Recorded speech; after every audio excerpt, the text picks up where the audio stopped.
ये छोटा सा बच्चा सलाहुद्दीन बहुत प्यारा और ज़हीन है। सब उसे मोहब्बत से देखते हैं और उसकी हंसी सबका दिल खुश कर देती है। लेकिन कुछ ऐसी आदतें भी हैं जो अब थोड़ी बहुत ठीक करने की जरूरत है।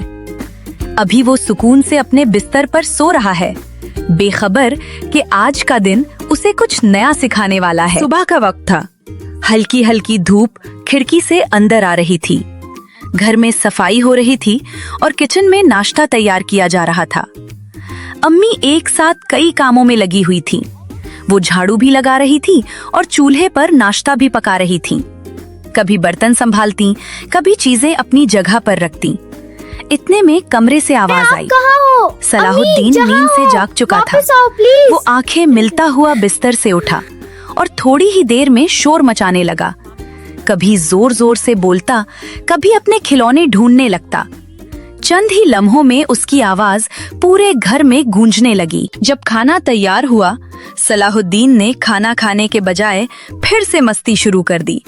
उसे लगता था कि खेलना ज्यादा जरूरी है, लेकिन उसका छोटा सा जिस्म आहिस्ता आहिस्ता कमजोर होता जा रहा मुझे था। नहीं खाना, मुझे खेलना है। लेकिन बेटा, ये सेहत के लिए जरूरी है। मुझे भूख नहीं है। घर में अम्मी लाउंज में बैठी थी और मोबाइल पर किसी जरूरी वीडियो कॉल पर बात कर रही थी। इतने में सलाहुद्दीन आ गया। वो कैमरे के सामने आकर नाचने लगा और जोर जोर से बोलने लगा। अम्मी ने उसे आहिस्ता से पीछे हटने को कहा, मगर वो बात करने ही नहीं दे रहा था। अम्मी के चेहरे पर परेशानी साफ नजर आ रही थी, लेकिन सलाहुद्दीन को अभी तक एहसास नहीं था कि वो अम्मी को तंग कर रहा। सुबह जब अम्मी ऑफिस जा रही थीं, तो रास्ते में भी सलाहुद्दीन ने उन्हें बहुत तंग किया। अम्मी ने प्यार से उसे समझाने की कोशिश की, मगर वो मानने को तैयार ही नहीं था। आहिस्ता आहिस्ता अम्मी खुद को बहुत उदास महसूस करने लगी। उन्हें लगा जैसे उनकी बात की कोई कदर ही नहीं हो रही। शाम को ऑफिस से वापस आते हुए अम्मी सलाहुद्दीन को मार्केट लेकर चली गईं। दिन भर काम के बाद वो बहुत थक चुकी थीं। मार्केट में रंग बिरंगे खिलौने देखकर सलाहुद्दीन की जिद फिर से शुरू हो गई।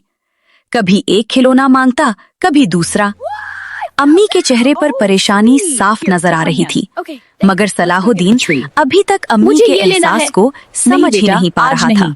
मुझे ये चाहिए। बेटा, घर वापस आकर सलाहुद्दीन थक कर चुप सा हो गया। उसकी आंखों में नींद और चेहरे पर उदासी थी। तब उसके छोटे से दिल में पहली बार ख्याल आया, मैं अब कुछ नहीं करूँगा। अम्मी कोई को बात नहीं बहुत बेटा, ज्यादा सब ठीक तंग तो है। नहीं कर रहा। हाँ पक्का। सलाहुद्दीन ने अम्मी की तरफ देखा। उनका चेहरा बहुत थका हुआ था। तब उसे समझ आया कि जब वो खाना नहीं खाता और हर वक्त मस्ती करता रहता है, तो अम्मी के लिए सब कुछ कितना मुश्किल हो जाता है। अगले दिन अम्मी बीमार पड़ गईं। कमजोरी और बुखार ने उन्हें बिस्तर पर लिटा दिया। सलाहुद्दीन का छोटा सा दिल घबरा गया। उसकी आंखों में आंसू आ गए। उस दिन सलाहुद्दीन ने अपने दिल में वादा किया कि वो अम्मी को दोबारा तंग नहीं करेगा और हमेशा वक्त पर खाना खाया करेगा, ताकि अम्मी खुश और सेहतमंद रहें। अब सलाहुद्दीन पहले खाना खाता, फिर थोड़ी देर खुद खेल लेता और जब अम्मी फारिग होती तब उनके साथ प्यार से खेलता। घर का माहौल आहिस्ता आहिस्ता खुशी से भर गया। बच्चों, अम्मी का ख्याल रखो, उन्हें तंग मत करो और खाना हमेशा वक्त पर खाओ, क्योंकि सेहतमंद बच्चा ही अपनी अम्मी को खुश रख सकता है।